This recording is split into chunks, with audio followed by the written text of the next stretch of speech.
Me voilà, et je me l'incombe, d'écrire un texte qui parle à tous.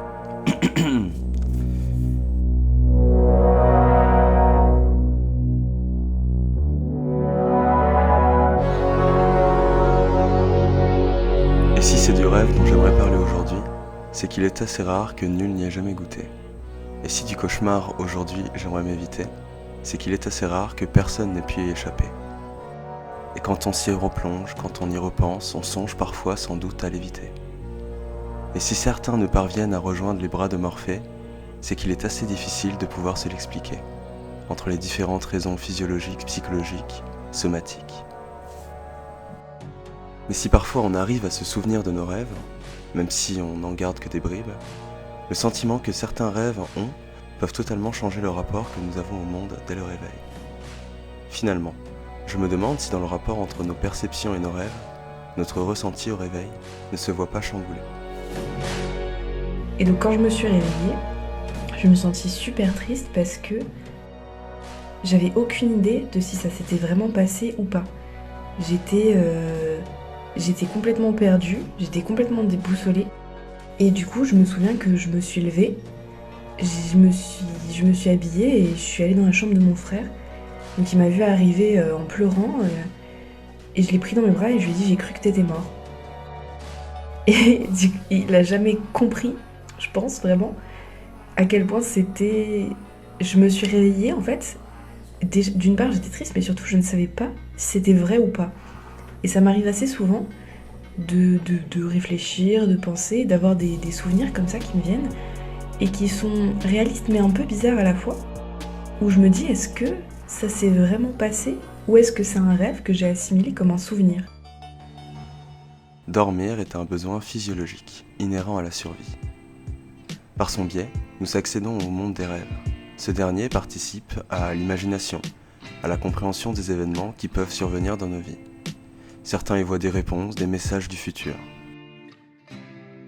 En effet, Glaskin estime que les rêves sont une source d'inspiration et d'imagination, ce qui amène au final à une forme de créativité. Cependant, lorsque des personnes rêvent d'éléments connus, ce n'est pas reconnu comme un produit de l'esprit du rêveur, mais plutôt comme un mélange de son imagination avec des éléments connus. En tout cas, ce que je suis sûr, c'est qu'entre croyance et science, le rêve interroge. Et si pour certains le rêve s'interprétait comme l'exutoire des désirs, afin que des vérités émotionnelles soient dissimulées, afin que le contenu manifeste qui atteint notre conscience nous éloigne de pensées bien plus inacceptables et inconscientes, pour Bion, le rêve est vu comme une activité de pensée.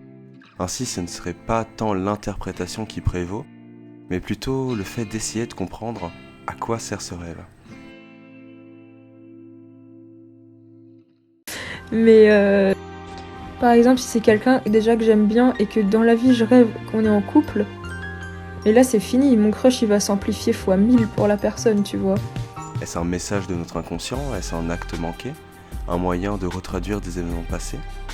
Pour citer Ebrecht, en général, le rêve doit être compris comme une collection d'images visuelles organisées en une histoire. Et là, tout de suite, le rêve paraît beaucoup plus simple. Je vais me mettre des fois à penser à la personne, alors que si j'avais pas fait ce rêve, ça ne serait jamais arrivé. Tu sais, c'est fou comme les rêves, ça joue énormément sur ton état le jour. Ce même auteur nous rappelle que selon Bion, les rêves doivent également être compris comme des mythes personnels, représentant une expérience émotionnelle de l'individu. Ainsi, le même rêve que nous pourrions avoir est d'une part culturel, mais aussi très personnel. Nous partageons sans doute les mêmes rêves, sans pour autant qu'ils aient la même signification ou le même impact, à l'instar des éléments de vie. Ainsi, nous pourrions émettre l'hypothèse que les rêves sont des éléments psychiques inassouvis, c'est-à-dire sans signification, mais qui au contraire attendent que notre conscient le synthétise, l'assimile, le comprenne et y mette un sens plus personnel, plus subjectif. Ainsi, si je rêve que je ne peux pas courir, parler, bouger, respirer, qu'est-ce que cela signifie réellement pour moi ? Qu'est-ce qui dans ma vie bloque et m'empêche d'avancer ? On pourrait donc émettre l'hypothèse qu'il n'y a pas d'interprétation universelle et objective, mais une recherche interne, personnelle de créer du sens à partir d'un matériel psychique inconscient qui nous est déposé dans le rêve à un niveau presque conscient, mais intraduisible à l'état de conscience. D'après Bion, le rêve est une forme de pensée, et en particulier la forme de pensée la plus profonde, laquelle est dirigée vers la recherche de la vérité. Ainsi, Schneider, en 2010, nous explique que pour Bion, le rêve, c'est le centre du fonctionnement psychique. Pour aller un peu plus loin, on pourrait même dire que l'interprétation du rêve est une déconstruction du rêve manifeste en d'autres éléments, lesquels appellent à de nouvelles associations, ce qui donne lieu à un nouvel ensemble de significations qui présente une cohésion. Plus qu'interpréter, ce rêve que nous avons eu, nous l'associons à d'autres éléments de notre vie réelle, une vie vécue, afin de créer du sens à nos propres rêves. Genre vraiment, j'étais brisée. Et vraiment, il me paraissait si réel que genre quand je me suis réveillée, j'avais une boule au ventre, j'étais en sueur et je savais plus du tout comment me mettre, où j'étais. Ça m'a fait me rendre compte qu'il y avait quand même plus important que les partiels en fait. Je pense que c'était ça parce que j'étais dans une période beaucoup trop de stress. Il m'a vraiment retourné le cerveau. Et depuis mes premiers degrés, genre je suis bien plus détendue dans ma vie en général. Donc ce rêve m'a vraiment mis mal, mais pour un bien du coup.